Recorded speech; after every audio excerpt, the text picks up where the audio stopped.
Welcome to another edition of the Corner Booth Podcast here from the Snowden Deli. I'm Aaron Rand from CJD along with Bill Brownstein of the Montreal Gazette, and we are joined today by former Liberal MP, now running for leadership of the Provincial Liberal Party, Pablo Rodriguez. Pablo, thank you so much for joining us. Well, I figure I can say Pablo because we've spoken now a couple of times. Absolutely. Okay. Aaron and Bill, thank you for having me. Well, thank you for coming. I love coming to this place, by the way. I live 10 minutes from here. Yeah, as we found out. Yep. You like chopped liver? No, yes, but the chopped liver, not that much. I don't know if they'll mention, but every guest gets a smoked meat sandwich to take home. That's great. Really? Yeah. Yes. Yeah. Are you allowed to do that? No, I didn't know. And are you allowed to take a free sandwich? Is it under $200? Yes, it is. That's perfect. So far. Okay. All right. All right, let's get to it. So you are, from everything we hear and read these days, you seem to be the leader, the odds-on favorite to win this campaign. A couple of questions. First of all, and it's a story that actually came out, I think, only a day or so ago, the idea that membership in the Provincial Liberal Party is probably at historic lows. You have the signatures, you're officially in the race. Are you concerned that people have just lost, and I'm talking like universally, faith in the Provincial Liberal Party? It's there's a lot of work to do, and I didn't know that at the beginning. I think there's more work to do than I thought, and we're going to do it. We're going to do it because we want to become, and we will become, the alternative to Legault. It's not going to be the Parti Québécois. But there's in some ridings, there are like 5, 9 members.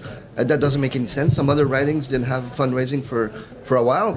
So I had the opportunity to rebuild the Quebec wing of the Liberal Party of Canada. And we beat the Bloc under my leadership 3 times in Quebec. I want to do the same with the Parti Libéral du Québec, and then you have to change a lot of things. For example, door to door. I realized, talking to former candidates, that many ridings, they don't even knock on doors. That doesn't make any sense. The way they deal with data, we're going to modernize that. They have the fundraising, we're going to modernize that and bring people home. We have to be contagious. We have to make people believe, because it's a reality, that we can make it, that we can win the next election. Well, it's got to be positive for you, is recent polling that suggests even now Liberals, without even a leader, are holding their own. But the recent polls had you as a prospective leader and making it a lot further than people had probably suspected anybody could do with the Liberal Party. That's got to give you hope. Yes, but again, it's a poll. It's like a picture at a specific moment. I think that there's so much work to do ahead of us, but it does change the game a little bit with my name there. Then we take points away from the Parti Québécois. The CAQ comes third, and we really have a shot. But we have to renew the party to really get there. Look, there are issues. This is nothing new. We've been talking about this now for a while. Things. I guess, and good news for the Liberals provincially is the fact that the CAQ seems to be losing support on a fairly regular basis. Rightly so. And actually, when you have to think that Donald Trump may help François Legault's cause, that's the kind of times we live in right now. But the other day, Jean-François Auberge introduced this bill, the Integration of Immigrants Bill. A lot of people are shaking their heads. I know that provincially, Marc Tanguay has spoken up about this as well. What is your idea here going forward with respect to immigration? That's become a big issue that was not a big issue 4 years ago. Well, I'm an immigrant myself. I came here when I was 8, so I didn't speak a word of French or English. That's why I have such a big accent. But I'm fully integrated because we can integrate in this society. I'm proud to come from Argentina. I kept my Spanish. I'll never forget who I am and where I come from. But also, I'm in Quebec. So I integrate to the society to the point I became one of the most senior ministers in Canada. But what I don't like about this government is that he's dividing Quebecers. He's saying we have to protect French against the Anglophones. No. Most Anglophones are bilingual. They voluntarily want to speak French. And Anglophones are as much Quebecer than anyone else. And I always said it, Quebecer is a Quebecer. And the CAQ has this instinct of dividing people on language between Montreal and the regions, saying that immigrants are a threat. It's not good, because the first job of a prime minister, a premier, is to unite its people, not divide it. And Legault is doing the opposite. Yeah, but that's been their strategy for the last couple of years: divide and conquer, and it's worked. And play to their base, which is what this seems to be doing again. And on this bill, Aaron, it's the same thing. They say this is the most important bill of this session. Okay. But Trump is coming in. So this is more important. You have a deficit of 11 billion. So this is more important. Healthcare is going nowhere. Yeah. This is more important. Education.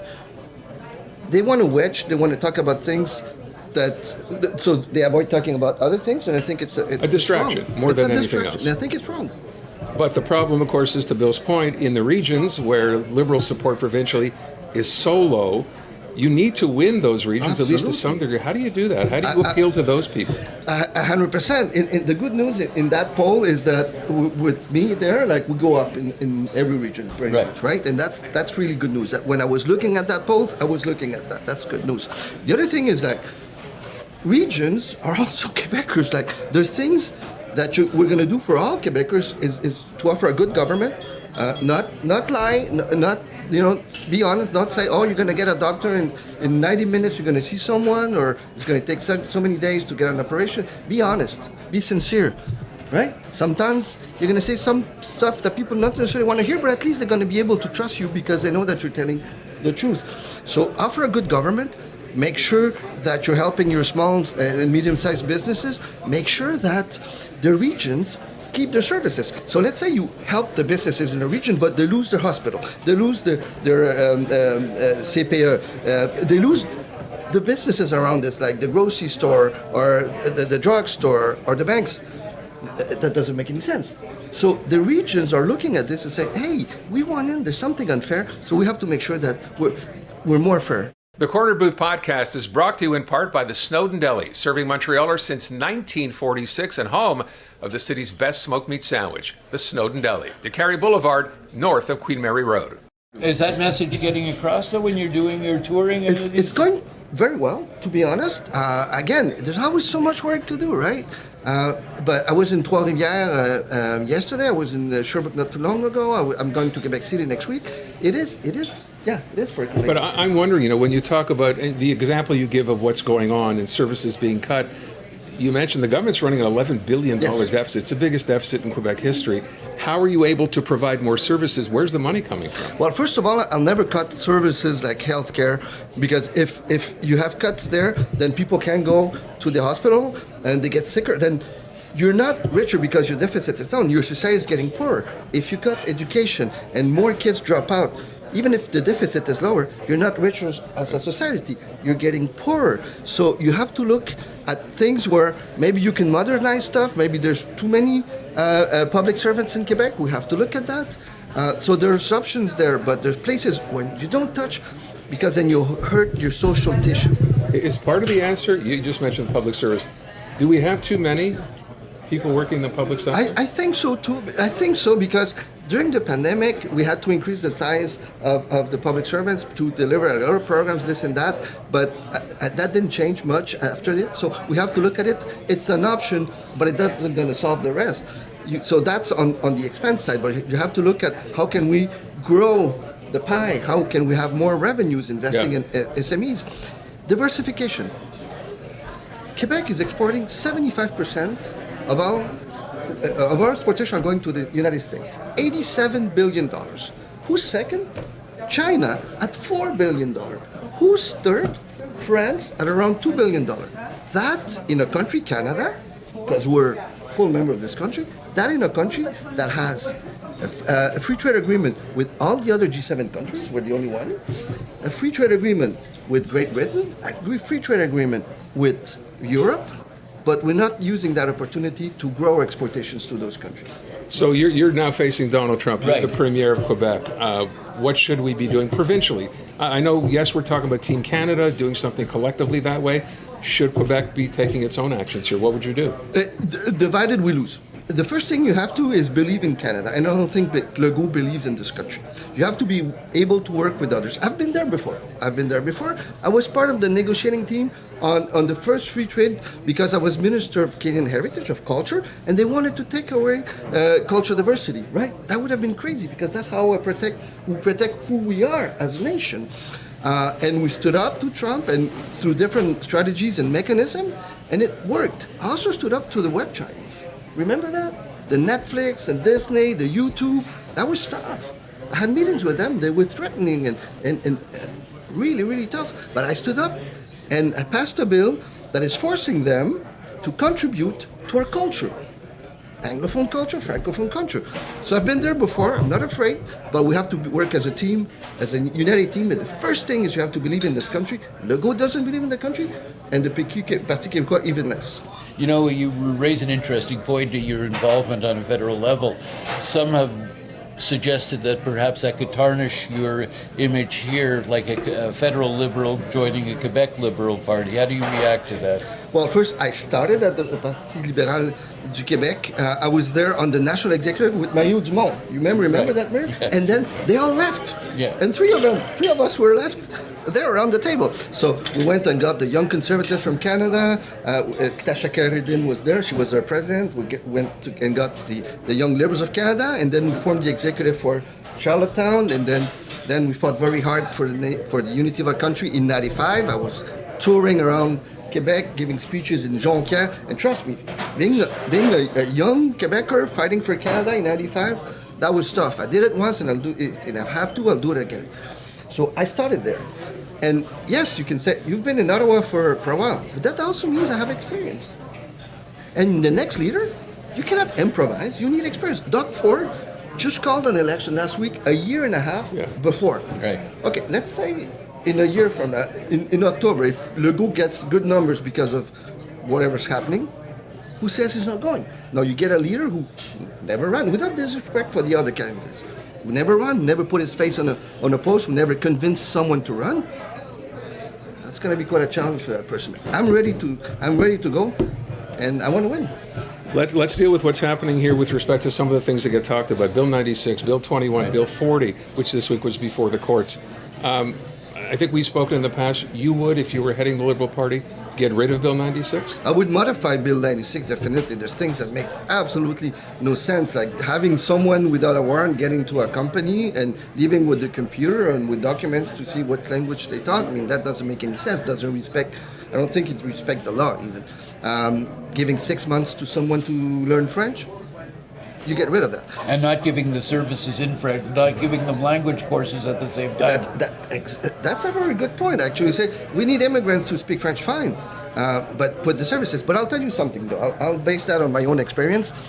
I learned French when I was 8, and yes, you sit someone on a chair and you teach them the language. But when you talk to the youth, you know how you learn language? In the streets. Yeah. Playing hockey. If I wanted to get a pass from someone, I had to be able to ask for that pass. So I learned this through hockey, playing guitar, Quebecer songs, and so you have to encourage that through culture. And I was Minister of Culture in Ottawa for a long time. And if people have more access to our own music, our own books, and our own TV shows, they're gonna consume more of that, and maybe, you know what, maybe be able to produce more music from here. And for me, guys, culture is as much Robert Charlebois, and I always say it, is as much Robert Charlebois as Leonard Cohen. Yeah. But, I think as you say that, this whole idea of integration of immigration that Jean-François Roberge introduced, he's trying to make that point as well. Culture, values, you should be going to Fête Nationale, you should be going to see friends. How do you even begin to do that? Say for an immigrant coming here, who typically would want to be with other people from his or her own country because that's what they're familiar with. How do you force them to imbue themselves in Quebec culture? I don't think you can force that.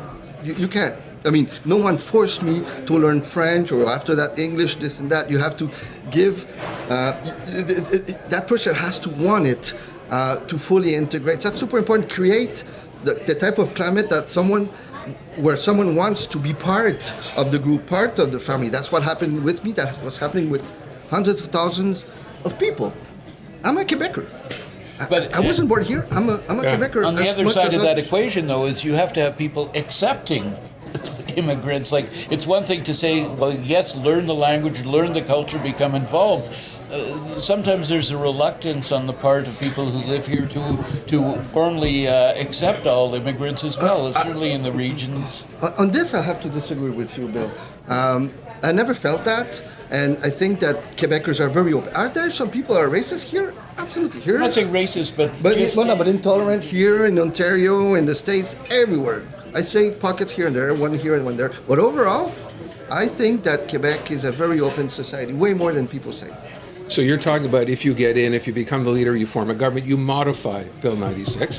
Yeah. You take out some of the points that seem not to make sense. Yeah. Do you abolish Bill 21? Well, you let it go to the court. Like, one of the things they did with 21 is that using the notwithstanding clause preemptively. That makes no sense because you shut down debate, you shut down the political debate, and you shut down the debate in the courts. So when you use it preemptively, you're just shutting all kinds of debate. What I'm saying is, I'm not saying that you cannot use ever the clause. It's there for a reason. It's part of the consensus. It's been used, but preemptively, I have a huge problem with that. So you just let it go and see what the court says. And one of the other things I say, because we're talking about language and 86, what he did to McGill and Concordia makes no sense. The first thing I do when I arrive there, give back the money. It's supported by everyone. Even the deans from Francophone University, I met with them, they're supporting the idea. Say, we're all a group working together. And Dawson, you give back the money for the projects they have. What about Bill 21? Bill 21, we'll see what happens with the courts. You heard the government provincially this week complain about, Simon Jolin Barrette complained about the fact that money was being spent to actually take these bills and challenge them in the Supreme Court of Canada. Well, I mean, the people that are challenging these laws are Quebecers. So Quebecers have the right to challenge some of the law. And if it was the opposite, would they also the opportunity and the right to challenge the law? It's part of our own system. So we mentioned off the top, you're the front runner right now. Okay, I see that everyone in the same place and I get it. working hard. You're the only official. I'm the only, actually, that's funny, because I'm the only one that got the green light, got all the signatures and everything approved from the party, so, but there'll be others. What is your biggest, as you see, what is your biggest challenge? Going everywhere, talking to people across Quebec in the regions. A leadership is a group of friends. It's a group of people that believe in someone, believe in something, and we do this together. You don't have money to hire people. You do the best you can with the friends that believe in you, and it's an extraordinary adventure. And whatever happens at the end, I'm super proud of what we're doing. And you can bet that I'll be going everywhere across Quebec, which I've done before. Because I was president of the Young Liberals, president of the party, Quebec lieutenant, minister of culture, minister of transport. Because of all of that, I've been touring Quebec all my life. You know, when we were talking earlier about the idea in the regions, and you obviously recognize there's an issue, a problem potentially for the provincial Liberal Party there. A challenge. We did not talk about, I mean, outside of saying that, Liberal membership has fallen off, what's your challenge with people who typically would vote for Liberals in a provincial election? Look at an island like Montreal, where support has really fallen off the edge. How do you win those people back? First, again, by being honest, truth, saying what you think. People are looking for authenticity. You can say that, authenticity. And I think I'm authentic. I mean, I have, some wrongs, this and that. I'm not perfect, but I'm authentic. I say what I think. I'm honest in saying those things. So, and also, don't try to be everything to everyone, right? Just say what you want to do, and maybe some people are happy, some unhappy, but at least they're going to say, you know what? We can trust that person because he's saying what he thinks. And also, the next election, I think, is going to be between us, the Liberals, and the Parti Québécois. The CAQ, I mean, the way they manage the economy, think about it. They say, we're going to go there, we're experts on the economy. All right, how do you explain that 11 billion deficit? You're going to have a doctor in 90 minutes to see a doctor. Did that happen? Zero. Education, are things better? Not at all. They lost all the credibility. And on the other side, you have the Parti Québécois who's saying we're going to have a referendum. At least they're honest. They're saying it, right? Personally, I don't want a referendum because we went through that in 95. So it's going to be between us, and I think the choice is going to be very clear for a lot of people. You know, it's interesting, though, with this whole idea of the PQ wanting a referendum, and you're right, they're being very clear about that.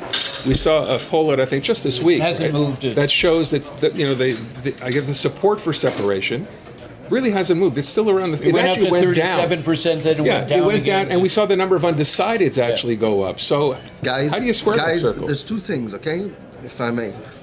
First, you know when you start a referendum, but you don't know how it ends. Okay? Go back to 95. Yeah. 95, oh my God, they're not going to win. We almost lost our country.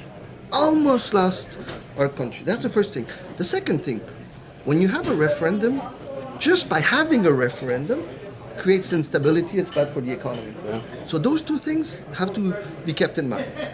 Okay. That's a good point. I'm wondering, you jumped into the provincial race before all this nuttiness was happening on the federal level. If now you have misgivings that you didn't hang around because people would have considered you a possible contender for the federal Liberal Party, do you think about that? Did you ever consider running? No, honestly, no. I thought you might have. No. If I was going to run somewhere, I was going to run for the of the provincial Liberals. But of course, I look at it, and I'm very distant in the sense that I crossed that bridge many months ago, and now I resigned as an MP. But it's not necessarily easy, right? Like it's a bit there too, because you fight for a seat so hard, you get it, and then you lose it. Because I lost the 2011 by-election, and then you come back and you win it back, and then you voluntarily let it go. It's tough, but at the same time, I have no regrets because I'm convinced I made the right But you decision. must have, seeing the crumbling nature, everybody, it's divisive, like all the ministers are jumping to different people along the way. It's a leadership, so Right. People are picking their horses. They're choosing who they're supporting.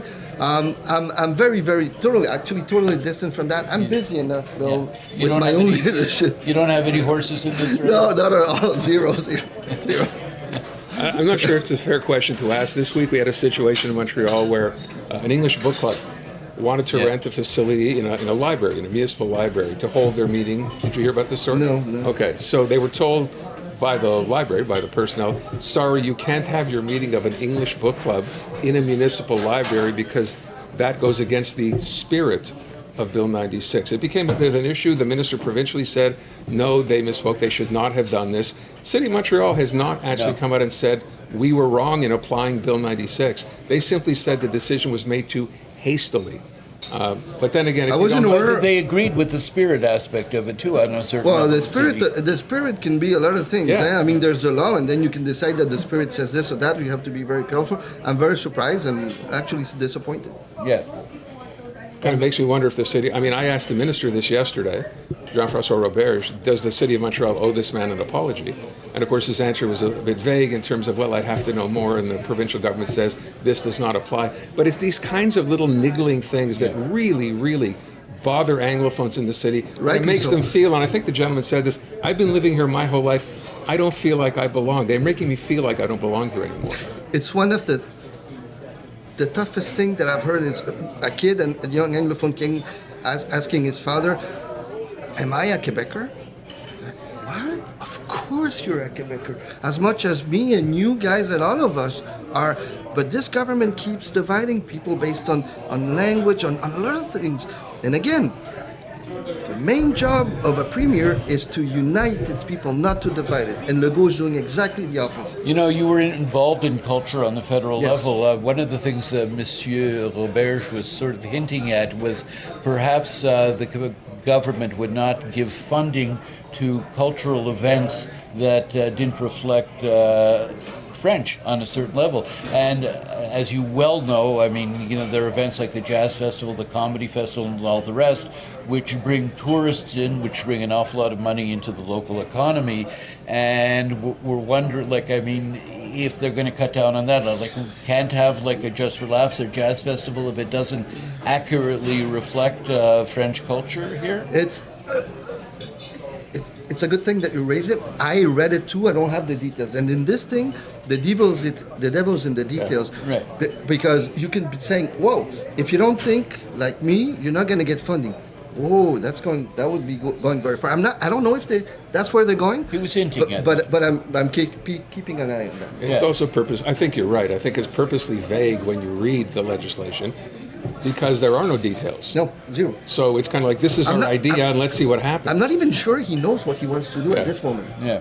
Well, he does know, like, for example, he came out last year, we're saying that there was too much French being spoken downtown. Well, of course, during the summer, we bring tourism in, and so you're going to be hearing a lot of Americans or people from Yeah. elsewhere, England, coming in for our festivals and all the rest, Yeah.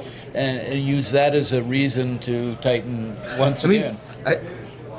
I think that you always have to keep an eye on the French situation because Quebec is among nobody disputes an Anglophone. that. I agree, Anglophone country, and the whole continent, this and that. So yes, you have to protect French, and I will always protect French. But you don't do that against the community. That's very different. It's not a zero-sum game. I wonder, how did you feel? I mean, we have to wrap up. This whole statement by the minister, I guess, goes back now a little over a year.